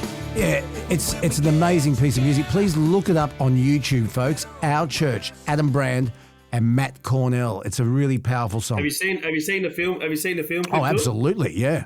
Oh, how good is it? How good is it? Another real good song, and I did it last night on my film for the week, is Lee Kerrigan's "Damn Good Mates." Him and the Wolf Brothers. If you haven't listened to it, listen to it. I will. What's it called? It is "Damn Good Mates," and it's Lee Kerrigan and the Wolf Brothers, and it is like that. That is a man's song. Okay, Our Church and Damn Good Mates. Damn Good Mates. Good. He says you got a couple of hundred friends, but you got 3 damn good mates. No, that's true. That's true. And that is the God honest truth. I was gonna touch on that earlier. I love the lyric in Our Church, and it's kind of like a war cry. If you go to war, I go to war. Yeah. How good is that part? Yep. If you go to war, I go to war. Like Lee does too. It says like you're 2 a.m, you're stuck in the ditch. The cops are coming. You may be a little bit queasy because you had a bit too much to drink. Who do you call? Then it's your mate. And then the next chorus is like you're on the dance floor. There's a pretty brunette. Her big jacked off boyfriend comes in. Next minute he finds out it ain't 1 on 1. It's 1 on 3. Like it's the fucking it is a cracker. Yeah. Like I worship that song. If you go to war, I go to war. If you need some help, Open Arms. Their telephone number is 1-800 011 046. Open Arms. And, of course, Lifeline's there, 13 11 14. Talk to someone. It's good to see your face, Kris. Good to talk to you again, mate. Well done on your well done on your hay drive. Please keep your passion going. You don't need me to tell you that. I can tell it's well and truly inside. Well, I'll give a shout out to Lifeline. They are the only people out of Red Cross, all these charities, everyone that has been out in this, and I'm going to say it's a fucking war zone. Like I've seen them, so they are people doing right. They were out there when you can't get there, you can't drive there, and they must have got an airplane in there because that's how I got there. Kris Jennings, that's unreal. The question I ask all our guests on the Man Cave: I want you to go back to when you were a little boy. Did you have on your bike? Right, yeah. Well, I'd love to know what bike it was. I bet it was a BMX. Yes, it was. Yeah, it's like a mongoose or something. Mongoose. I was going to say that. What are they worth now, Adam? Early 1980s mongoose were worth a lot of money. 2,500, 3,500. Fuck. And imagine how much? Trash how much? 2,500, 3,500. Yeah. Fuck. We used to jump out into the Ross River. Of course you did. God, it's like XFs and VL Commodores. We cut their motherfucking roofs off paddock master. Hey, I could retire now. I went to a property the other day to have a look at these tractors, and there was no word of a lie. There was 4 XF Falcons with their roof chopped off. There was 4 EH Holdens with their roof chopped off. And I said, what's it for? They go, oh, we used to go shooting roofs. And they're all just rusted out with no roofs on. Yeah. That was us. Is there one toy from your childhood that you'd loved? Buzz Lightyear. Fucking to infinity and beyond. Yes.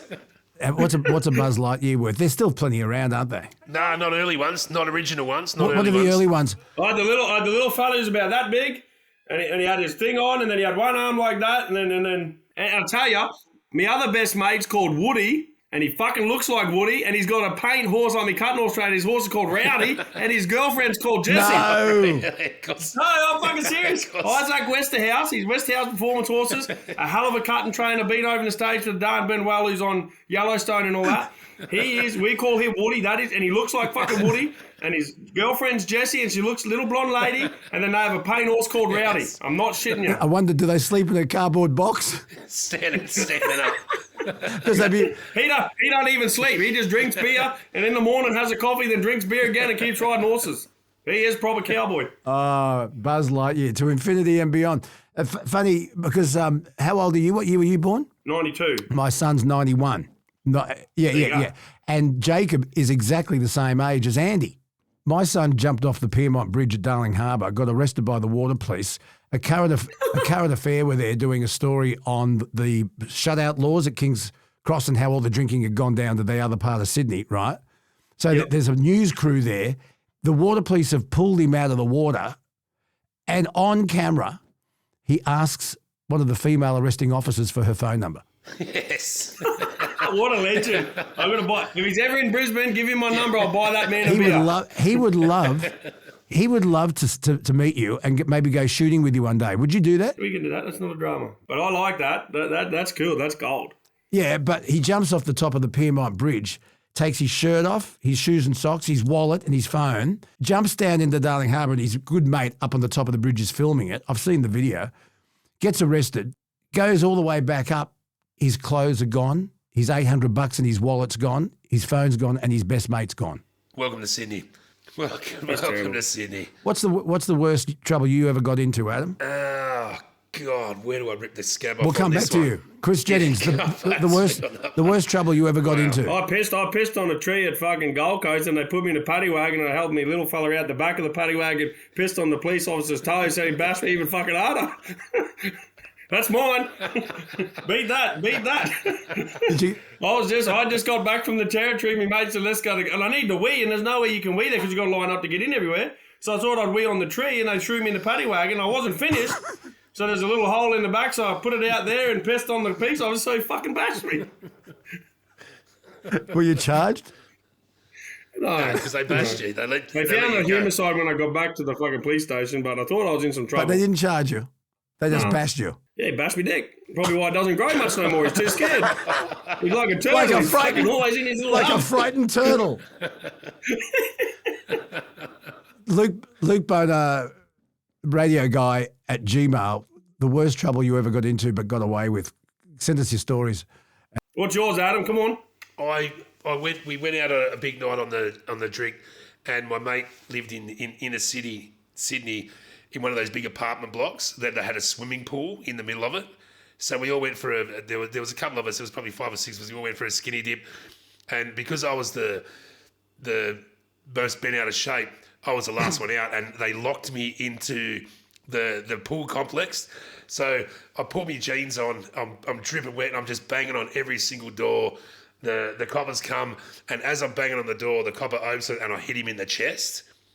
And they understood. Uh-oh. They understood what. Yeah, they understood what happened. So they drove me. They said, "Where can I take you?"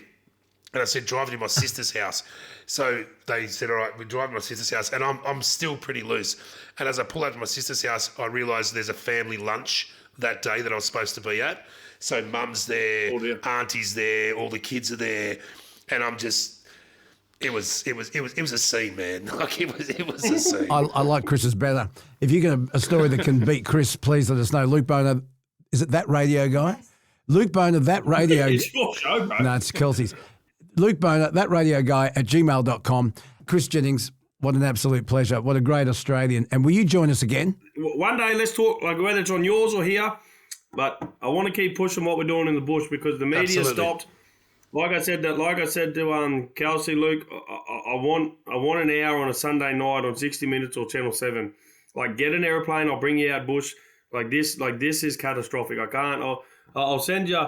I'll text some videos to you, and you can see yourself. Like this is bad, guys. Like we got houses here right now with dry floors. We're on the piss, laughing, drinking. These fellas are in houses that they'll come into with no fucking floors, and I'm trying to get them beds and sheets and doonas now. So if anyone out there, get on my page, Bamboo Bedding. They threw a heap at us today. But yeah, there's a big need. There's a big need. And big corporate fellas need to get here and we've help. got the head in the sand about this, don't we? It's like the head in the sand, we don't want to know. 100%. It's crazy. 100%. Well, you know what? Australia does want to know, but the media is like they don't want to know. Exactly. And I don't understand that. Why? Why? We had that cyclone of Brisbane, and then now there's something 20 times worse. Not even 20 times, because the cyclone was nothing. 2 million times worse, and no one cares. Like, have you boys in Sydney and Canberra seen much of it? Nah, we'd say fuck all. No, absolutely fuck all. Well, I'll send stuff to the number Luke said. Luke rang me on. Get to it. And Luke can send it to you. Oh, there's houses still underwater. Send it to Kelsey. We'll put it on. Yeah. Okay, and Adam, we've got to get this guy back. Absolutely. Okay. All Good Mates, the Lee Kernaghan song. Our church. No, damn good mate. Why did I write all? Because you're just getting old and probably a bit senile. I am. Damn Good Mates, Lee Kernaghan. Our church, Adam Brand, Matt Cornell. Open Arms phone number is 1800 011 046. Lifeline's there, 13 11 14. Please ring. Please talk to somebody. And Kris Jennings, it's been a pleasure, a real pleasure. No, thank you, boys. Yeah, good on you, man. Well, I told you, Adam, that Kris Jennings is a character. What did you make of him?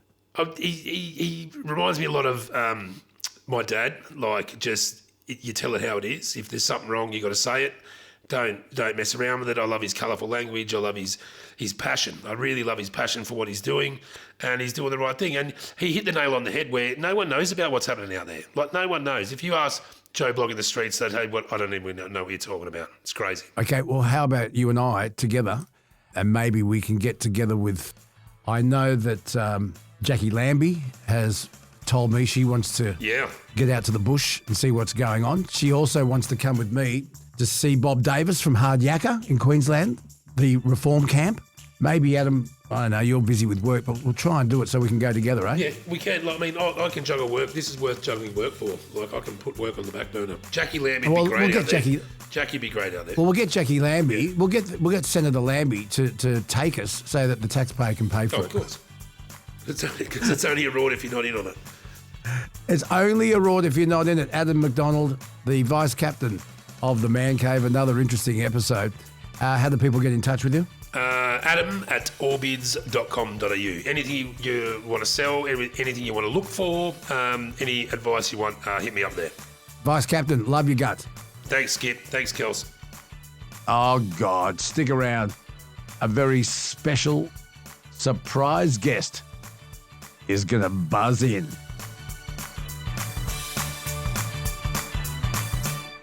So he's landed here in the Beehive, the Bonafide podcast Beehive, and Jeff Cook, my good mate and loyal sponsor, welcome to Bonafide. Thank you, Luke. Great to be here. What do you reckon? What's the bee suit thing? I mean, I want to be authentic to myself. You know, your listeners like authenticity; they like the real thing. So I thought I'd come along as the bee man because my life's all about bees and bee pollen. It's a really interesting. Pollen. It's a really interesting story how you got involved in pollen, and you introduced bee pollen, power pollen, nature bees power pollen to me, the year of the Sydney Olympics, year 2000. That's right. And I have it everywhere. This is in my kitchen cupboard, 2 every day, sometimes 3 if I'm feeling a little bit but you can't overdose on it because it's a food. Let's get to the story of how you got involved in this, because I know many years ago you were involved in the rag trade. Yep. You were working your ass off. Yep. You were down, you're unhealthy, you're unhappy. And by a fluke, you met a fellow who was an apiarist. Yep. And he said, have you tried pollen? And tell the story. Well, you're quite right. I was about 50. We're talking about 30 years ago. My business was going downhill fast. Suddenly I was competing with China when it wasn't a good business plan to go up against China. I was under a lot of stress. The bank were on my back. Kids were playing up. My son was truant from school. My daughter had been away at a university city out of town, came back in the holidays wearing op shop clothing. She'd become a hippie. Yeah. And yeah, I couldn't sleep at night. My stomach was like a washing machine. I went to the doctor. He couldn't find anything wrong with me, which made me even feel like they really missed something and I'm seriously ill. I was depressed. And I was talking to a business friend and he said, how's your health? And I said, terrible. And I rolled out all my problems. And he said, well, I'm going to give you a jar of bee pollen and I want you to sprinkle that on your breakfast cereal every morning and see how you go. Well, I was desperate. I'd tried everything. The doctor couldn't come up with anything, so I started taking the bee pollen. Well, within a month, I was a new man. I had my confidence back. My stomach had settled down. I had more energy. In 3 months, I was completely a new man. In fact, I sold the business that I was in and decided that I'd take some time off and learn everything I could about bee pollen. So that's how it changed my life. And since I've been an evangelist for bee pollen ever since, it's changed many other people's lives, as you well know, Luke. Yeah. And the pollen that he gave you was like, you would put a teaspoon on. It wasn't scientifically measured, but he said sprinkle some on and have a look. And what you get in here in the power pollen is scientifically measured. It's been scientifically proven to work by independent scientists. Yes. Well, that was the next step.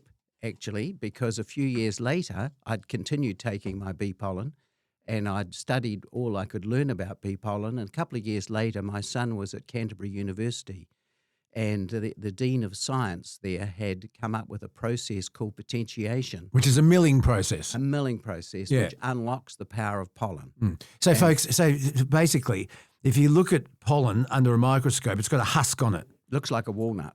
And like if you swallow a corn cob, Yep. you'll poo it straight out, usually, because it's hard to break it down. Yep. I'm not being vulgar. I'm just telling you how it is. So you broke the husk. The husk was of the broken. pollen, so all that goodness. It's 28 vitamins and minerals and antioxidants, all that. So you unlocked it. Yeah, and to prove the process, the Dean of Science, a guy called Dr. Kelly Duncan, he actually did poo trials with mice There you are. and with humans, and they measured the amount of protein that was left in the waste product of the mice and of people. The pollen that had been potentiated, there was no protein left. It had been completely absorbed By the body. But regular bee pollen, only 3 to 30% of the goodness can be absorbed by the human body. And this is unique to Nature Bee. Now, Yep. this is a little golden capsule. Yep. You just hold it up to the camera. Thank you, Kelsey. Millennial. She's down there in the background. And I actually did this the live taste on test. air with Rod Hannafy Yep. on a Truckee Tuesday. Yeah, Because he swears by it. yeah, Because truckies need nutrition. absolutely. And it's changed him. And I said, do this live on the air. Did you hear that? Yes, I did. Yeah. I'll next time We I talk call to it the taste test. Yeah. So millennial. You pull it apart. Just pull it apart. Pull it apart. Right. Now, you go to any other store, put that there. You've never done this before. Never. No. I'll move the microphone down. I want you to taste that. Just lick it. Yeah. Go on. Sugar almost. Well, Yeah. it's a honey. It's a honey nutty flavour. It's a nutty honey taste. It's nature. Yeah. I call it the taste test because if you go and get one of your regular multivitamins and break that in half and put that on your tongue, it'll be foul. And the beauty about this is, as Luke says, it's nature and it tastes good. And, historically, our ancestors knew if it tasted bad, don't eat it because it's probably poisonous. And if it tastes good, eat it. So it passes the test taste. You could sprinkle it on, you can sprinkle it on any food or whiz it up in a shake. That's it. Put it in a drink. It's powerful. Now, I don't know, it was last episode, the episode before, when we spoke to Greg Evans from Perfect Match. Yep. And I met Greg Evans because of you. Yep. Because he was on 3AK. Correct. And I used to do the Nature Bee crosses. Yep. 1-800-147-009. Correct. And that's how we got to know each other. And I was in awe. This is Mr. Perfect Match. And we became really good friends. And we've stayed in touch all this time. But he told me on the podcast that you sent him a jar when he was doing the ads for you on 3AK. So he knew what he was talking about and to try it. All these years later, he still buys it, pays full freight, powerpollen.com.au. And you want to know why? He said, I'm scared to stop. He said, I've never felt better. It's on the podcast. Yeah. Well, this is true. And many customers tell us that they really knew how good it was when they ran out and they reverted to how they used to feel. They couldn't get on the phone quick enough to order some by express courier. Seriously, folks, I pride myself on my integrity because if you haven't got that, you haven't got anything. Got nothing. 25 years now, year 2000 Olympics, I discovered this, and I don't endorse products that don't work, and I don't endorse products I don't believe in. And I'm really proud that for 25 years I've been a Nature Bee ambassador, and you and I have become more than friends. We're brothers. Yeah, brothers. We are. It comes with a money-back guarantee. So if it doesn't work, you send back the empty jar and Cookie will give you your money back. Not a question No asked. questions asked. Can you take that? I'm trying very hard to take you seriously. You want me to take my hat off? No, keep it. Stay in character.